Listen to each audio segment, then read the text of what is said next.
Hello and welcome back. This is the week 5 lecture. So my original version of this lecture that I posted on Monday in the week 5 module did not have any audio. So I am redoing it now, hopefully with audio. But the content stays the same. The shirt has changed, but that's pretty much the only change. So we're talking about research this week. So really the first thing you guys need to do early in the week is choose your topic. So by the end of last week, we finished our knowledge inventories, and in those inventories, we were thinking about 2 or maybe 3 different potential topics. So hopefully you had the weekend to mull it over and now make your decision. Choose the topic that you want to pursue for the research paper and put some thought into it. Like I said, we are sticking with these topics basically for the rest of the semester. I mean, if you want to make a change, you can do it this week or maybe next week, but you don't want to get too far along working with the topic only to decide, actually, I don't like this topic, I would rather do something else, because you're going to have to redo a lot of the work that you've already done on that original topic. A big example being the first half of the annotated bibliography, which is due at the end of this week. And we'll talk more about that at the end of lecture. But once you've done that, once you've found the 4 sources that you need for the first half of the bibliography, you're not really going to want to have to go back and do it again for a brand new topic. So put some thought into your choice, because you are kind of stuck with these topics, and we will be eventually writing about them, but in the near future, we will be researching these topics. So I wanted to talk more today about some research strategies, some ways to find good sources, but I also want to talk about the sources themselves, the different kinds of sources that we're going to use in this class. And I've already mentioned several of them. We've already had some of these conversations, especially a couple of weeks ago when I posted those sample articles. And you guys read those and wrote a little bit about them. So if we think back to those articles, we can remember the 3 most common types of periodicals that we're going to be looking at in this class. And remember, periodicals just mean publications that come out periodically. So we're talking about newspapers, magazines, and academic journals for the most part. As we know, newspapers come out every day. News magazines might come out daily or weekly or even monthly. And academic journals come out less often, usually twice or maybe 4 times a year. But those are the most common kinds of articles that we have seen so far. That's what we should be pretty comfortable with. But it's just important to tell the difference between the 3.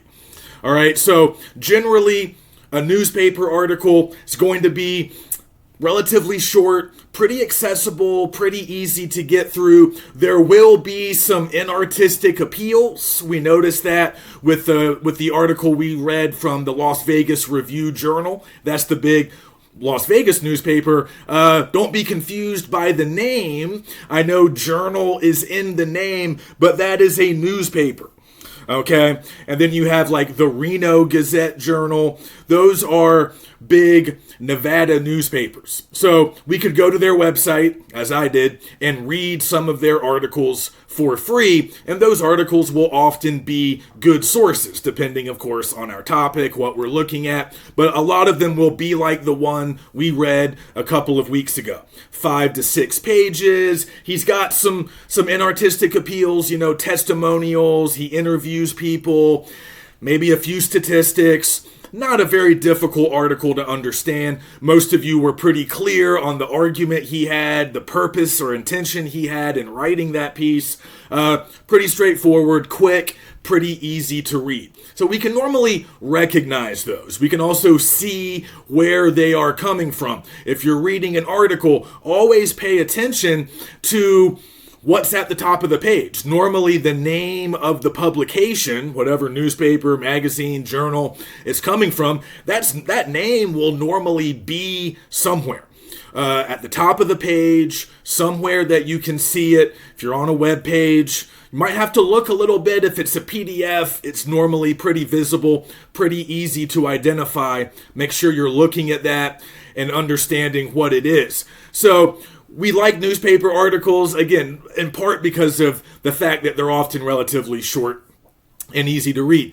We also looked at a news magazine article, that piece from The Atlantic that was about Altadena, a little bit more use of artistic appeals. We noticed a lot more pathos, emotions.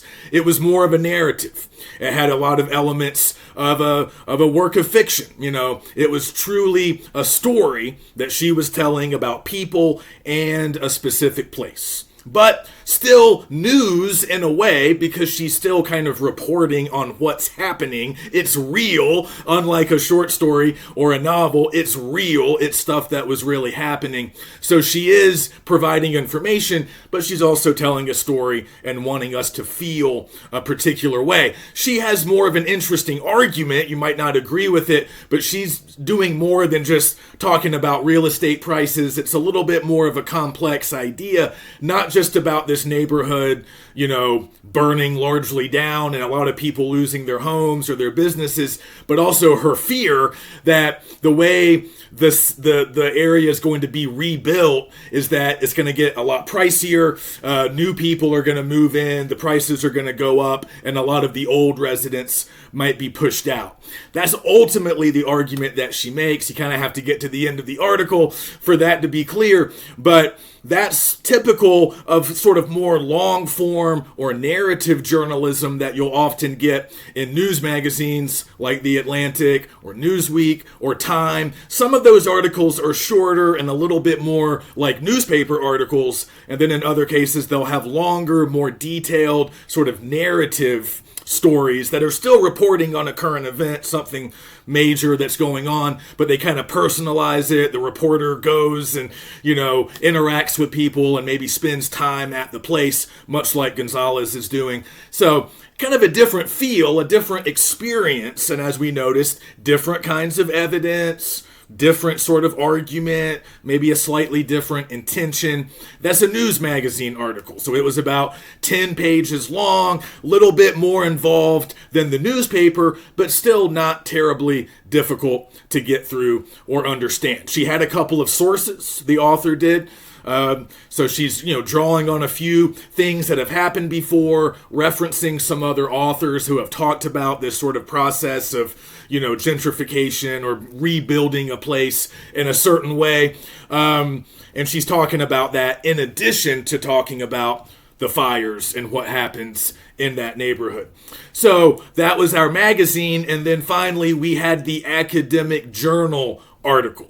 You guys will know these when you see them. You should be able to tell if you're looking at an article from an academic journal because they just sound different. They look different than newspaper or magazine articles.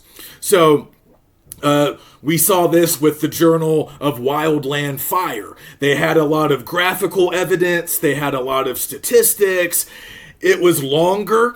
It was the longest of the 3 articles that we read. It was obviously a little more complicated, a little bit more difficult. They were speaking a lot about, scientific concepts that maybe some of us, certainly me, we're not all familiar with some of that language, with some of those concepts. So it's a little bit more difficult. They're citing a lot more sources. They have citations. You have to do that in academic writing, but you don't have to do that necessarily in a newspaper or a magazine. So that's a critical difference between these types of articles.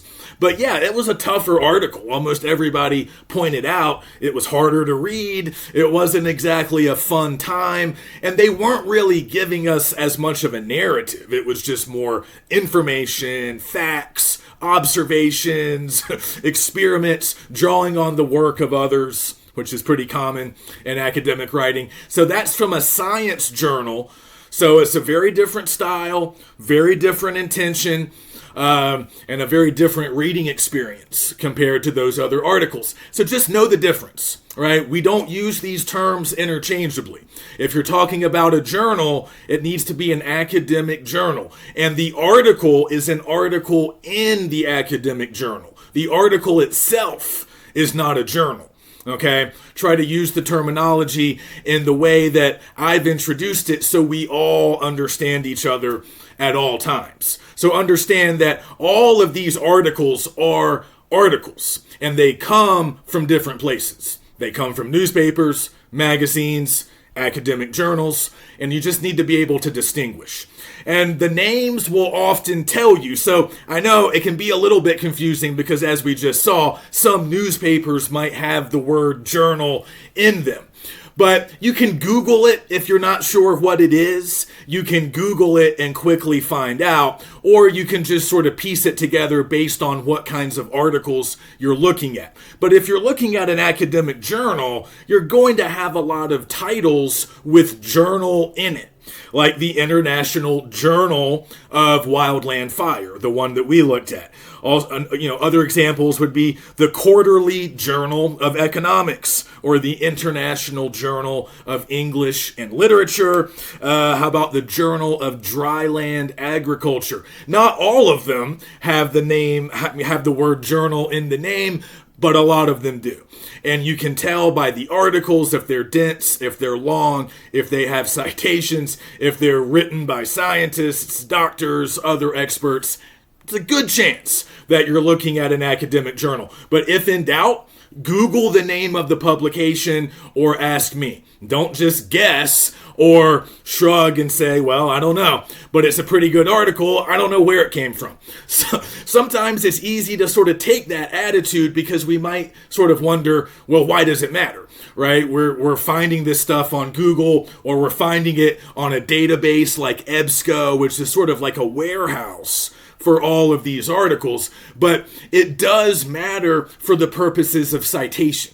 You might not be personally interested in whether or not it came from, a journal, a magazine, whatever, but when you cite it, when you create your works cited page, you have to know. I mean, that has to be in your citation. So you need to know, and you also have certain requirements when it comes to the research in this class. So I want everybody to use at least a couple of academic journal articles, so you need to know whether or not a particular article comes from an academic journal. But like I said, once you guys start doing research on your topic, a lot of this will just become sort of common sense. It will become very easy for you to tell the difference between different kinds of articles because they sound different, they look different, they have different lengths, and you can just look at the name of the publication and that will tell you. Just make sure you do understand that all of these articles, wherever you find them, Google Scholar, EBSCO, a simple Google search, they weren't published originally in those databases. Those databases, like I was saying about EBSCO, are just big warehouses where all of this stuff is stored. All of these articles were originally published in newspapers, magazines, academic journals, in some cases maybe websites, and you have to be aware of that original publication. That's going to be part of your works cited citation. So if you have questions, if you're ever not sure and you just can't figure it out, like I said, ask me. You can always attach a link or a PDF of a source, to an email addressed to me. Ask me, what is this? Can I use this? What do you think about this?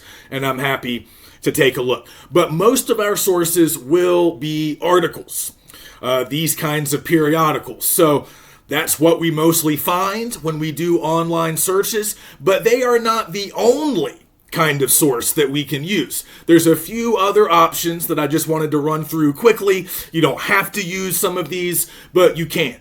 Starting with books. Let's not forget that books still exist. There's not as many of them. A lot of them have been digitized, but you can always use a book or a part of a book. particularly if it's a scholarly publication. Remember, that's why we like academic journal articles, because they are scholarly, they are peer-reviewed. I think I talked about that. Like, they're written by experts, but then before they're published, they're also reviewed by other experts, vetted to make sure they're accurate. And it's the same with scholarly or academic books. So those are great sources, but you might think, well, I don't have time to read the whole book, right? I'm doing all this other research. I have other classes. I can't sit down and read a book cover to cover. That's fine. With a lot of scholarly books, you're going to have a table of contents that you can look at, especially if this is an ebook and you found it over the course of your online searching. Click on the table of contents, take a look at the individual chapters or sections in the book. And they usually have little titles, so they'll kind of tell you what each chapter is about. And in some cases, you might just be able to use a chapter or two because they are relevant to what you are doing with your topic. So you don't have to read the whole book. You can just read those 2 chapters, and you can use those chapters as a source. You'll still have to cite the whole book eventually on your Works Cited page, but you don't have to read the whole thing. You can just use the material in those chapters. But it helps to look at the table of contents. It helps to look at an introduction. A lot of books will have some kind of introductory material that will give you a general overview of what's in there. So before you commit to the book, you can read some of that stuff, look at the table of contents, and decide if you might want to use it. Ebooks are fine. You can also find books through the GBC library. We actually do have a library in Elko. You can go there and check a book out in person, but I know a lot of you aren't near the library, but you can still get stuff sent to you. And even if you find something through the catalog or just through a search in the databases that we don't have, there's a chance you could get it through interlibrary loan. We could get it from another academic library. You could do that with books or articles. I've actually done it before. It takes a few days, but you can usually get it. If we don't have it, there's a good chance another school nearby does. And we can just request it and get it shipped to us. I mean, nowadays, most of it's just electronic, but you could get a book sent to you as well if you wanted that. So it's just an option. Keep that in mind. Now let's talk about websites, because I know a lot of us are going to look at websites and we might want to use some websites as our sources. And that's okay to an extent.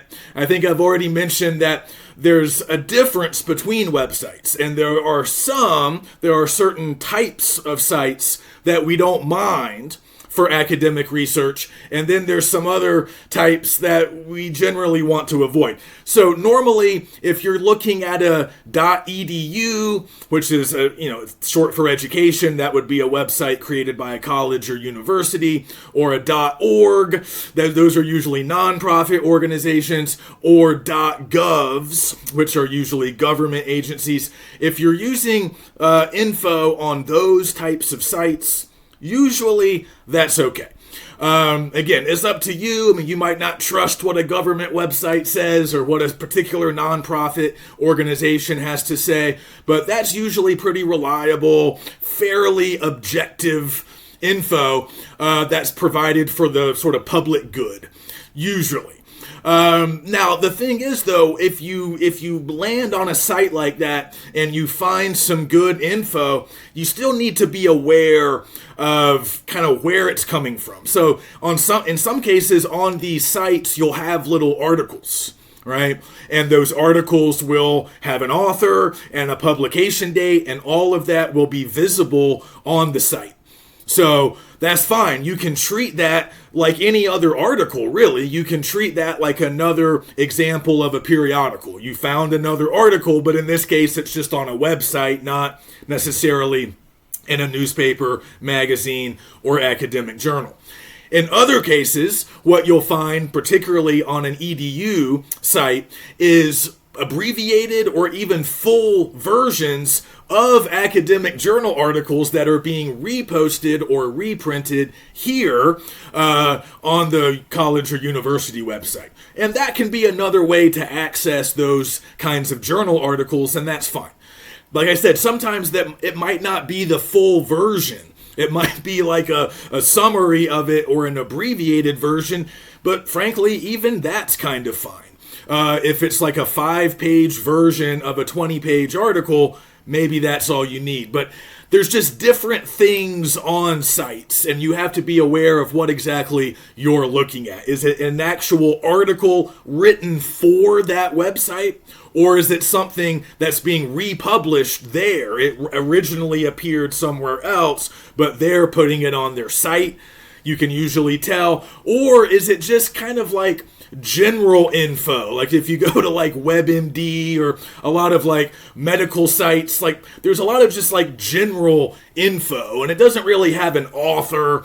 In some cases there might be a title, but in other cases not really. Sometimes you just have to kind of cite the entire website, but in a lot of cases you're going to be citing specific articles on a website. And that's fine. I mean, there's nothing wrong with that usually, but you just need to be aware of exactly what you're looking at. A lot of research, a lot of like documenting your sources really just comes down to being attentive, paying attention when you're looking at a source.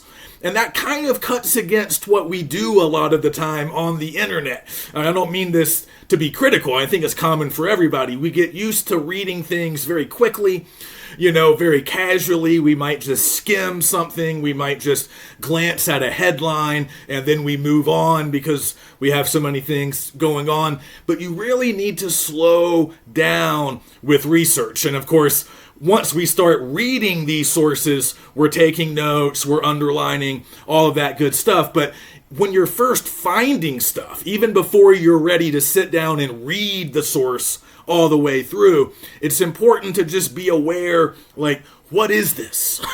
What is this thing that I'm reading? Where did it come from? Do I have an author attributed to it? Do I know the basics about what it is and where it came from? And it's not usually hard to figure it out, but it might take a minute or two. You just have to think about it and be aware.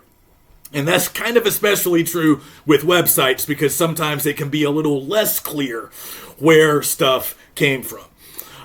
We generally want to avoid .coms because, as we know, commercial websites are trying to sell you something to some extent or another. So even if the information's good, we can't always rely on it as much. The one big exception would be the home, the websites of newspapers, magazines, and other publications like that.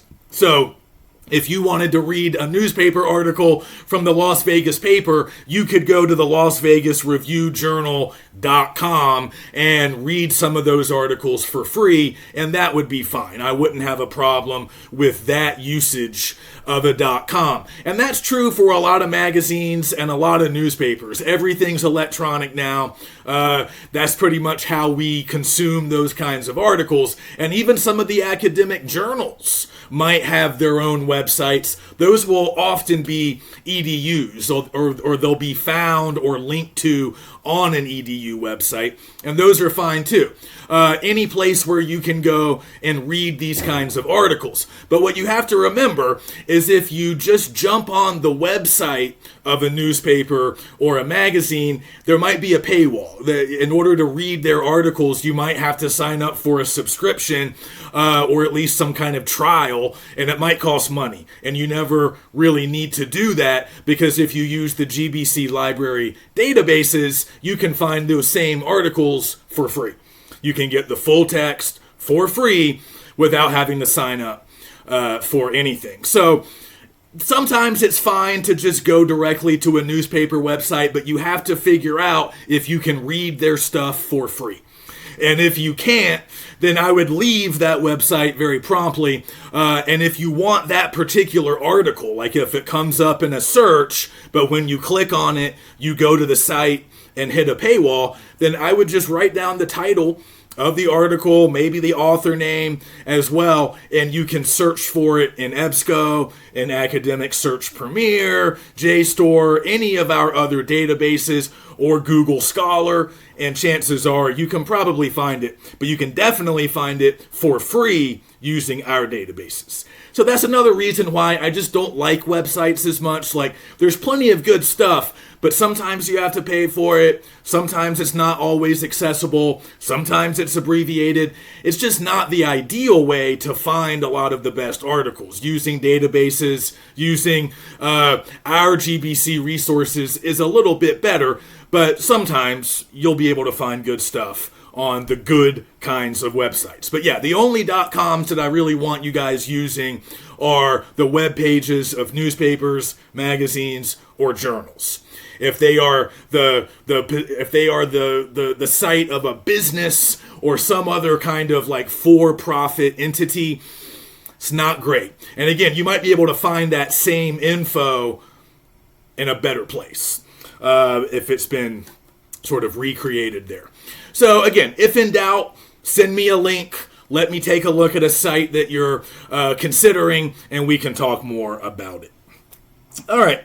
So I think that's about it for sources. Now, this week, we're obviously going to be doing some reading. In some cases, you might find a source that looks good, but you're a little bit pressed for time, and you don't think you can sit down and read it right away. That's okay. I want to talk a little bit about what you can do, like some preliminary steps when you find something, an article, a book, whatever, that looks promising. Because we're all busy. And part of the reason research can seem daunting to people, and we can sometimes put it off and, oh, I don't want to do it, is because it seems like we're going to have to read a lot. And that is true. I won't lie to you. You will eventually have to read all of your sources, but, in their entirety, and take notes on them, and summarize them, and be able to talk about them. But you don't have to do all of that right away. There are some preliminary steps that will help you to decide if you want a source. And then you can maybe read it a few days later, a week later, whenever you have time.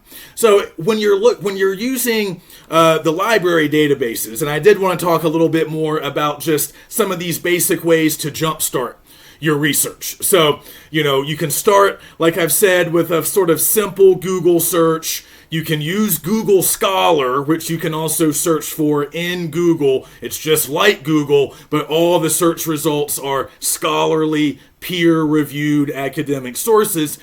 But the best way, and what I would like you to at least spend a little bit of time doing this week, is to go to the GBC Library homepage and click on Databases.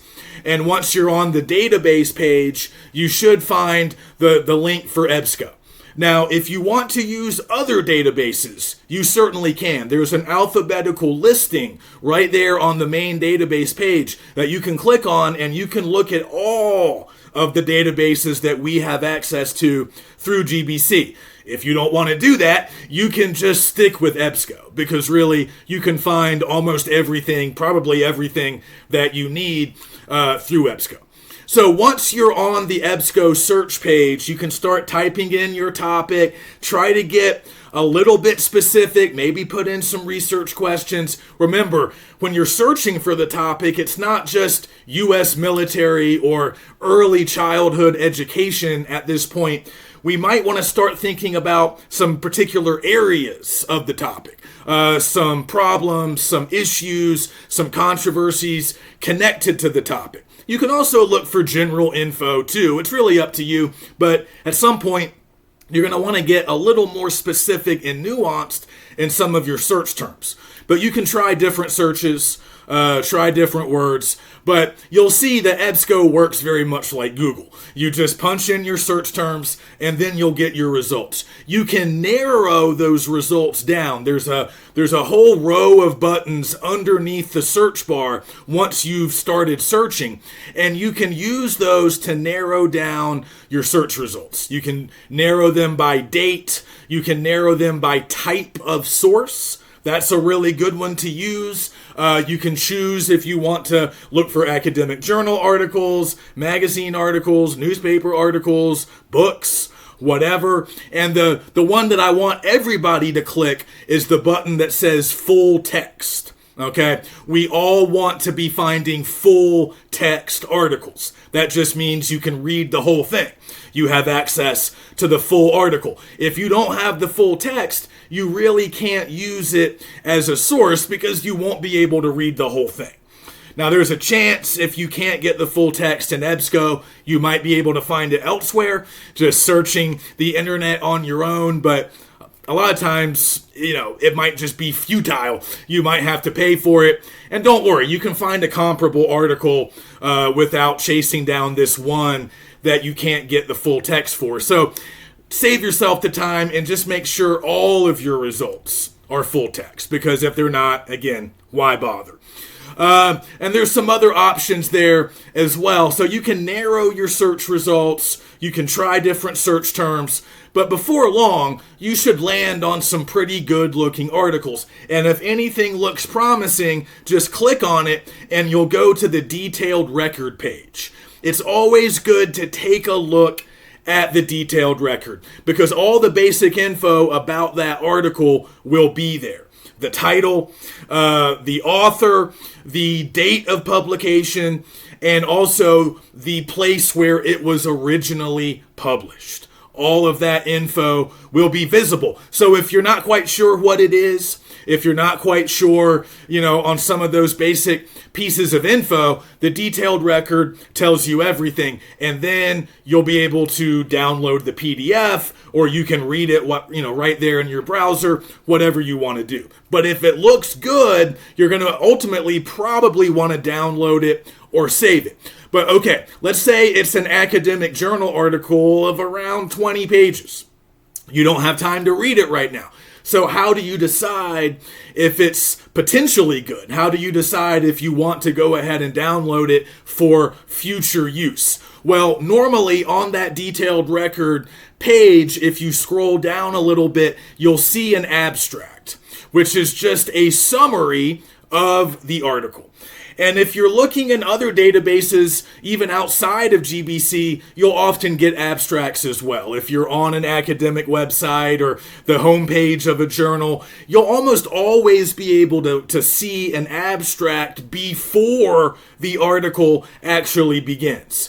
And again, don't be confused by the word. An abstract is just a summary.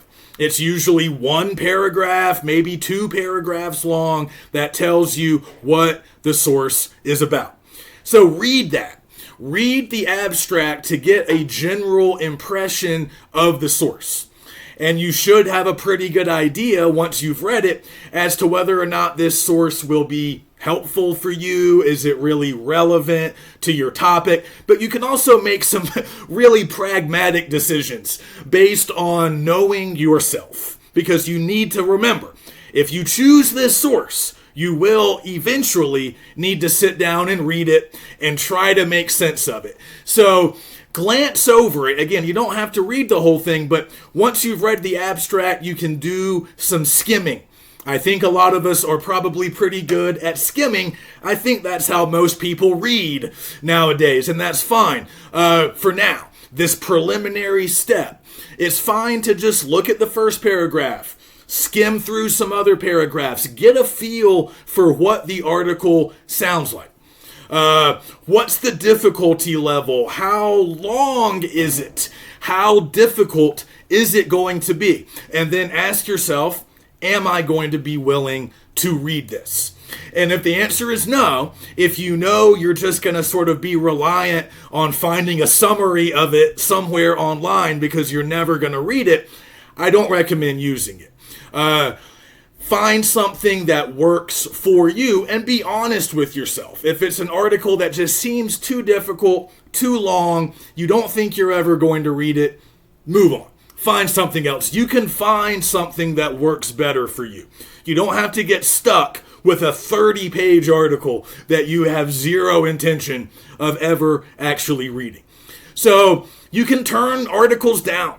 When you're on that detailed record page and you've looked at the abstract and then maybe you click on the article itself, you skim it, you might decide, I'm passing on this one. I don't want this one. Go back to your search results and find something that works better. That's your prerogative, right? You get to choose your sources. You don't have to choose any source that you don't want.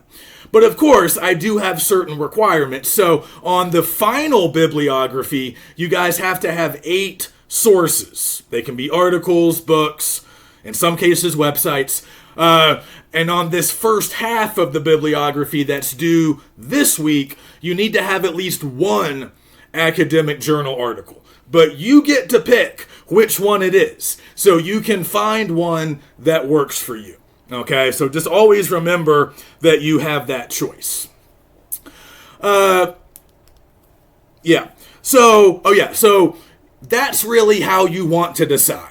Reading the abstract and skimming the article and decide if it seems like something you want. And if it seems promising, like I said, download it, save it, and really try to get organized with your sources. That's a big part of research too. So try to have a folder or a particular place where you are putting all of your sources, whether that's electronic or even in hard copy form, because you can print these if you want. But try to put them all together so you don't lose them. And remember, just because you download a source and think you might use it doesn't mean you absolutely have to. You can always drop it later, but during these early stages, it's good to find a lot of sources. It's better to have too many than not enough. Right? If you have more than you need, you can always cut a few or save a few and say, these might appear on my final bibliography, but not this first half, which is obviously much shorter. So get a nice big collection of sources, and then you can make more decisions later about which ones you're going to keep, which ones you might get rid of, and you can always find more later in the semester. I really do intend research to go on. It should be ongoing really up until about, week 11, week 12, I think, is when the final bibliography is due. And I will talk about that assignment at the end of lecture. But I just wanted to sort of finish the thought here with getting started on research. Just a few other steps that I would like you guys to complete when you are looking for sources. So once you start finding some good stuff, you're saving some stuff, downloading some stuff, maybe bookmarking some websites, I would like you guys to remember our critical reading strategies and get ready to start summarizing. Again, your reading schedules are up to you.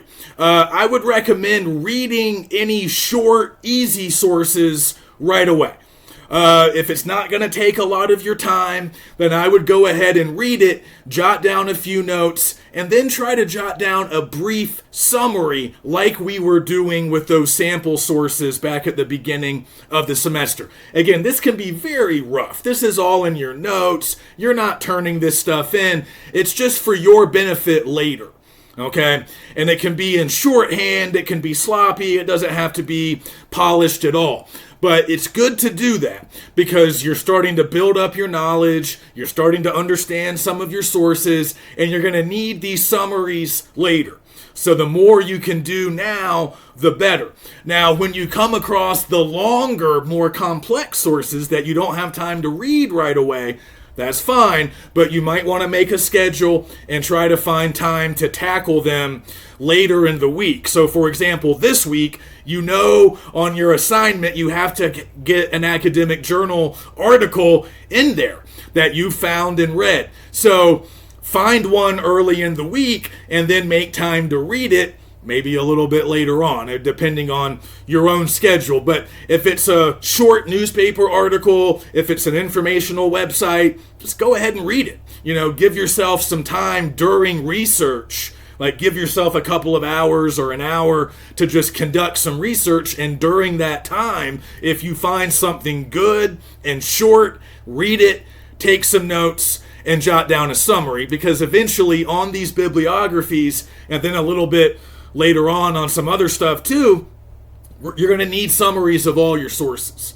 So if you can start recording those in your notes, that's going to be to your benefit. Now, there really is an art to summaries. We're going to start talking about that more next week. And through week 7 and maybe even week 8, we're really going to practice summarizing, paraphrasing, and doing direct quotes. Those are things that we've all had some experience doing, but they really are important skills when it comes to a research paper. So we need to refine those skills and practice a little bit more. The good thing about summarizing, and the reason we can go ahead and do a little bit of it now before I really teach you all of the ways to summarize, is because you guys can already do summaries more or less. I mean, we're going to get a little more sophisticated in what we do, but you already have a general sense of how to summarize. That's a skill that students learn pretty early in school, because you're often having to summarize what you read at the lower levels of school. So you guys have kind of already mastered it in a general way. So for the bibliographies, you really don't have to provide super detailed summaries. You're providing an overview. And yes, you can find summaries of these articles online, and it's not wrong to consult those. I mean, I will level with you. It's not necessarily wrong, especially for a difficult, complex article. It's not wrong to look at some summaries, but at some point, you have to arrive at an understanding yourself. And if you're only relying on other people's summaries, what other people have said about the article, you're never going to quite grasp it yourself.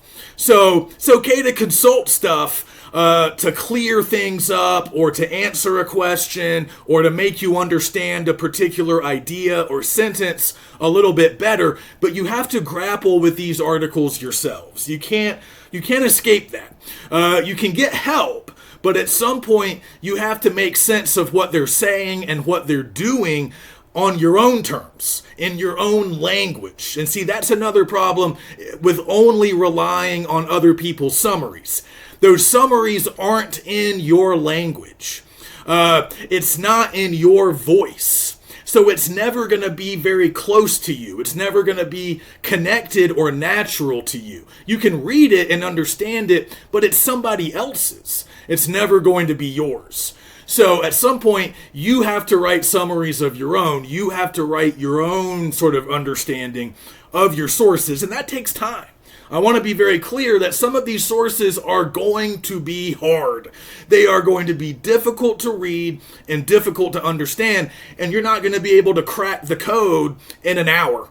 Or even in one day necessarily. You might have to return to that source. You might have to read it more than once. Sometimes that's the case, and we don't love that, and maybe we don't feel like we have the time for that, but you probably do. You just don't particularly want to do it, but you can probably find another chance to go back through the article, and your second time going through it is going to be better than your first time. And if you do have the time for a third, that's going to be even better than the second. Some of these articles do demand you to come back to them, return to them. Again, maybe you read it once, you take notes, you have a lot of questions, it's not clear on some points. You go online, you find a summary that helps you clear up a few things, then go back to it. Okay? Now you have more knowledge. Now you understand more. Go back to the article. Try it again. Maybe don't reread the whole thing. Reread the parts that were giving you trouble the first time. And using the knowledge that you've gained from other people, now you can advance your own understanding. And you can arrive at your own conclusions, and you can start putting that stuff in your notes. That's what we want. So it's okay to look outside the text, but eventually you have to grapple with the text. And don't feel bad if it takes a minute. Don't feel bad if you have questions, or if some of these articles trip you up or give you trouble initially. That is normal. That is 100% normal. If all of this stuff was easy, if all of this stuff was self-explanatory, we wouldn't have to do research because we would already know it all. So don't feel bad about taking your time and coming to your own understanding. That is not an overnight process. It takes the better part of the semester. But keep writing, keep good notes. The worst thing you can do really with a new article is to sit down, prop your feet up and just read it quickly without writing anything, without a pen in hand. You might enjoy it. You might learn some things. I don't want to say it's the worst thing. The worst thing would be not reading it at all. But if you just read it with no note-taking, you're going to forget it. You might enjoy it. You might learn a thing or two, but it's not going to be super useful unless you write stuff down and underline and ask questions. That's going to be the jumping off point for what comes next. And then you're going to have a summary. And then you can use that for what comes next. That's the idea from this point on. When we're doing source work, we always build on what we did before. So 1 week leads to the next. We find sources. We take notes on the sources. We summarize the sources. Then we start using the sources to advance our own arguments. Everything builds on what comes before. So in order for that to work, you have to have good records. You have to have notes. You have to have all of your sources stored and collected in a coherent, sort of logical manner. And that's going to give you a chance to do what we're doing later in the semester. Just a few other thoughts about summary before I talk about the bibliography assignment. Remember, some general rules that we always follow when we summarize. We're not editorializing. We are not offering our own opinions. With a summary, you're not adding anything new.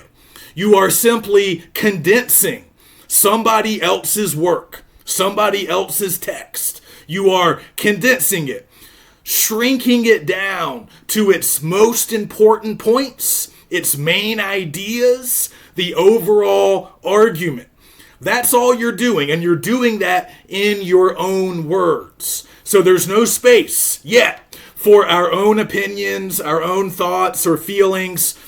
There's no room for that, okay? We have a chance to do that later. But for now, we are simply trying to capture the overall meaning and the most important ideas of any source. That's it. But we're translating. Remember, I talked about this at the beginning of the semester. We are translating. We're taking the ideas from the language of the authors, and we are putting it into our own language. And again, that's something we can't always do if we're just relying on online summaries or AI, because that's not our language. That's somebody else's language. It might not even be a human's language. It's not ours. It doesn't belong to us. So that's going to at some point become a problem, right? So what you want with a good summary is just restating the author's points in your language, using the vocabulary and the sentence structure that you actually use. Not AI, not somebody else online, but you. You can look at those other summaries, but you need to write your own, okay? Otherwise, you're never really going to connect with that source. And writing your own means putting the source's ideas into your own words. Quoting's fine. We're going to do some quoting, but at this stage, and in the bibliographies for sure, you really don't need to quote. You just need to put what they're saying in your language. All right, so let's talk more about the bibliography, because some of you might not really know what I'm talking about. Some of you might have done a bibliography before. If you haven't, don't worry. It's not a terribly difficult concept, and it's going to be very important as we get organized with our research. So like I said, we're doing 2 versions of this bibliography assignment. The first half is due at the end of this week, at the end of week 5. And then the completed, finished version is due, I believe, week 12. But you guys might want to double check. I might be a week off. I don't have the syllabus in front of me, but I think it's week 12. By that point, you should have all of your sources and you are ready to embark on the research paper with all of the sources that you need. Okay, but for now, I just want to jumpstart our research by doing the first half of the bibliography. Now, you're not married to all of these sources that appear on the first half of your bibliography. If you end up dropping one or two later and replacing them with better sources, that's okay. I mean, there's no penalty for that. But ideally, you'll be able to keep at least a couple of these. If you're doing good research, you'll be able to keep some of these early sources that you find this week, and you'll be able to use them later on the research paper. Of course, you'll find a lot more. This is just a way to get moving. Okay? So, think of a bibliography as a more detailed works cited page. We've all done a works cited page, and just like a standard works cited, you are listing all of your sources on a bibliography. But in addition to that complete MLA works cited citation, you also have a new kind of annotation. We no longer just mean taking notes while you read. Now our annotation is a bit more formal. We have two things that we have to do for a standard annotation. First, we summarize the source, like I was just saying. Brief, very rough, a very general overview. You're only doing this over the course of about 2 to 4 sentences. At least 2 sentences, probably no more than 4. So for a really long article, you can't really do it justice in just 2 to 4 sentences. But do your best, right? Tell us the thesis of that source. Tell us the main ideas. You can't really get to anything else. But give us a general impression of what it's about and what it has to say. Do it in 2 to 4 sentences. That's part 1 of the annotation. Part 2 is more of like an evaluation. Why do you think this is a good source? Why do you think this source will help you? So this is a bit more informal, and you're using your own opinions and feelings at this point. So in the summary, you're being very neutral. No opinion, you're just telling us what the source is doing.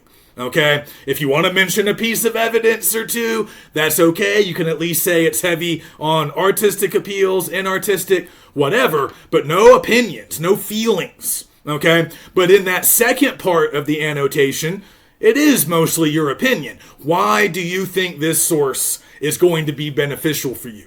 Okay? And why do you think it's a good source? You can just say, well, it's from an academic journal. It's written by a team of scientists. That's a pretty good reason. And that tells me that you're paying attention. The other part of the evaluation that's not as important right now, it's going to be a lot more important on the finished version that's due in week 12, is you kind of telling me how you plan to use the source. Because right now, we probably don't really know. You might have an idea. This would be, the final part of the evaluation and the final part of the annotation in general. You would just be telling me, this is kind of how I'm going to use this source in my paper.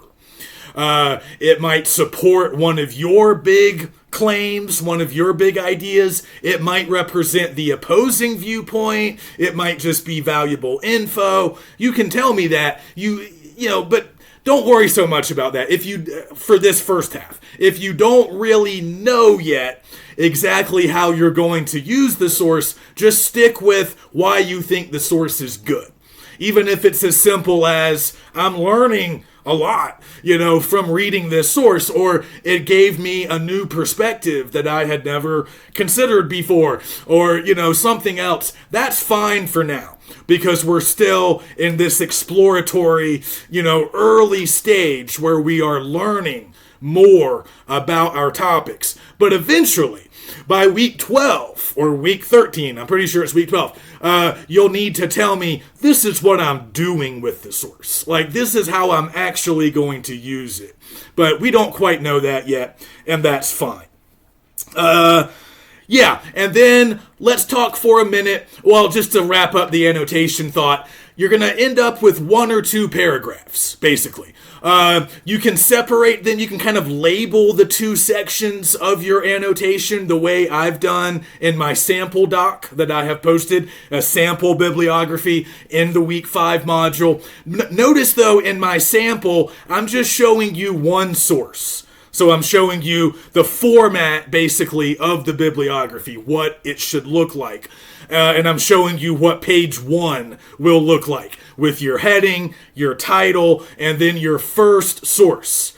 So first you have the citation, the complete MLA works cited citation, followed by the annotation, which basically looks like 2 brief paragraphs. That's the format. But you're going to need more than just 1, right? You're going to need 4, because this is the first half of the bibliography. And ultimately, we need 8 sources at least. That's the minimum. Remember, you can go beyond 8, but 8 is the minimum. So for right now, as we do the first half, 4 is the minimum. You can go a little bit beyond 4 if you want to. There's no real need because that's just something that we can save for later. But if you have 5 good ones or 6 good ones that you want me to take a look at, that's fine. That's no extra work. But don't give me 10. Don't give me 15. We're not there yet. You might end up with 10 or, maybe even a dozen by the end, a dozen kind of being on the high end. But we're not ready for that. 4 is fine. 5 would be fine, but you really don't have to go beyond that. But do hit my sentence requirements for the annotation. Remember, 2 to 4 sentences for the summary, and then 2 to 4 sentences for the evaluation. Now, let's talk about the citation very quickly, because I'm going to give you some good news here, and most of you probably already know this. In the year 2025, you no longer have to do your own citations. Not really. You can find a citation generator online that will do these for you. And if you are using EBSCO, if you are using any of the GBC library databases or other databases, you'll have an option to automatically generate the proper MLA citation. Now, you might have to navigate a little bit, find the correct button, click on it, and then oftentimes you're going to get a drop-down menu as they're basically asking you, what citation style do you want? Okay, and in this class we use MLA. That's pretty standard in most English classes. If you get into technical writing or professional writing, you might use a different style, but it's usually MLA at the composition level. In literature, that's just the standard. That's just the way it is. I don't really know why. There's different citation styles used by different disciplines. In our discipline, it's English. In the English discipline, it's MLA. So just remember that. MLA 9th edition. That's our citation style. So that's what you need to choose when you're using one of these generators. And once you choose the right style, they will create the citation for you, and then you can just cut and paste, do whatever you want, get it directly in your document. But double check it, read over it. I've posted some examples of correct MLA works cited citations for different types of sources. So you can always compare yours to mine to make sure that yours look correct. Okay? And if you ever have a question, let me know. But this is the type of thing that we should use artificial intelligence for. For years, and you guys probably know this, for years, we in the English profession tried to teach citation rules. And it was painful for everyone, for the students who hated it, and also for us, because I don't think citation rules are super fun or interesting, but you had to memorize that stuff back in the old days because there was really no service or system that would do it for you. But now, technology has advanced, and we can get citations done without having to take the time and without having to memorize all these rules. Citations are one of those things that it doesn't really matter if they're not original. I want your writing to be original. Your citations can be done by machines. Okay, that's fine. I just want the citations to be correct. That's all that matters. Originality does not factor in with citations. And we're going to talk more about citations throughout the semester because remember, there's not just the works cited stuff. There's also in-text citations that we're going to have to master later in the semester, but we're not worried about them right now. Right now, we're basically creating a good, accurate works cited page plus annotations. So for every good source that you find this week that you plan to use, get it on the bibliography. Again, don't go overboard, but at least 4 sources, get them in there. Citations followed by annotations. And again, follow my guide, follow my sample doc, and you can also find other examples online. If you have questions, let me know, and I'll see you next week.